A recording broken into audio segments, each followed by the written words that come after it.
이스라엘 백성들은 하나님을 거역했어요. 그것을 통해서 70년 동안 포로민이 될 것이다 라고 그 예언이 오늘 그대로 이루어지고 있다는 것을 우리는 알게 됩니다. 주전 539년경에 그 땅의 패권이 페르시아 바사라고 하는 곳으로 넘어가서 새로운 전국을 맞이하게 되었다라는 겁니다. 그 페르시아 왕을 통해서 이스라엘 백성들을 다시 돌려보내는 일을 하고 계시다라는 거예요. 하나님께서 이루어가고자 하시면 그 어떤 방해도 다 물리치시고 하나님이 원하시는 일을 하신다라는 것을 말씀하는 것입니다. 우리 하나님은 온 세계와 열방과 민족 가운데 이 모든 것을 주관하시는 크신 하나님이라는 사실, 내 삶의 소소한 문제들 그것에 개입하시고 신경 쓰신 하나님이시지만 오늘 이 온 세상을 다스리시는 전능하신 하나님이시다라는 사실입니다. 그분이 그렇게 크시다, 그리고 나는 너무나 작다라는 것을 알게 되면 하나님을 의지하지 않을 수 없죠. 오늘도 말씀으로 우리를 인도해 가시고 세상을 이끌어 가시는 그 하나님의 크심에 반응하고 감사하고 그 은혜를 누리는 저와 여러분들 되시기를 바랍니다. 세계를 주름잡았던 이 신으로 취급받았던 고레스가 하나님께서만이 참된 신이다라는 말을 하고 있다는 거예요. 근데 더 흥미로운 것은 느부갓네살이라는 왕도 다니엘, 그 하나님이야말로 모든 왕의 왕이시다라는 말을 하고 있다는 것입니다.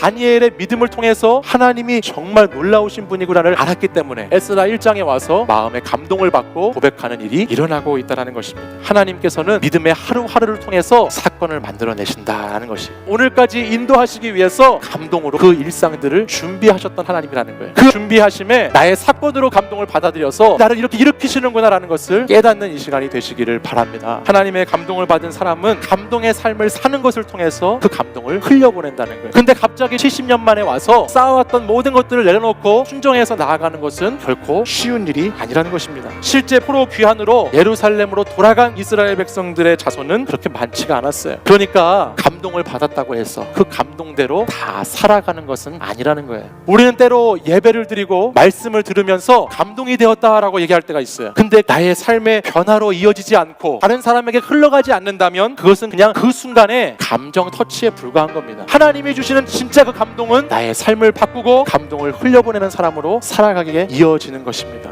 여러분이 하나님의 감동을 받았던 때는 언제였습니까? 그 감동과 그 감격으로 여러분 오늘도 살고 계십니까? 글자 그대로 느끼게 해서 움직이도록 하는 것이 감동입니다. 하나님의 감동을 느낀 사람들은 반드시 그 감동을 쓰게 돼 있어요. 내 마음이 예수 그리스도의 그 감동으로 가득 차 있으면 가만히 품고 있을 수가 없어서 그 감동을 살아내는 삶을 살아가는 것이 진짜 그리스도인의 삶인 줄 믿습니다. 하나님은 오늘도 여러분이 그 감동을 살아가기를 원하세요. 다른 사람을 향해서 흘러가기를 원하십니다. 나를 사랑하시는 그 하나님의 감동을 다시금 머금고 하나님께서 여러분에게 주신 놀라운 준비된 그 감동의 이야기를 살아내시는 우리 청년 여러분들이 되시기를 간절히 소원합니다.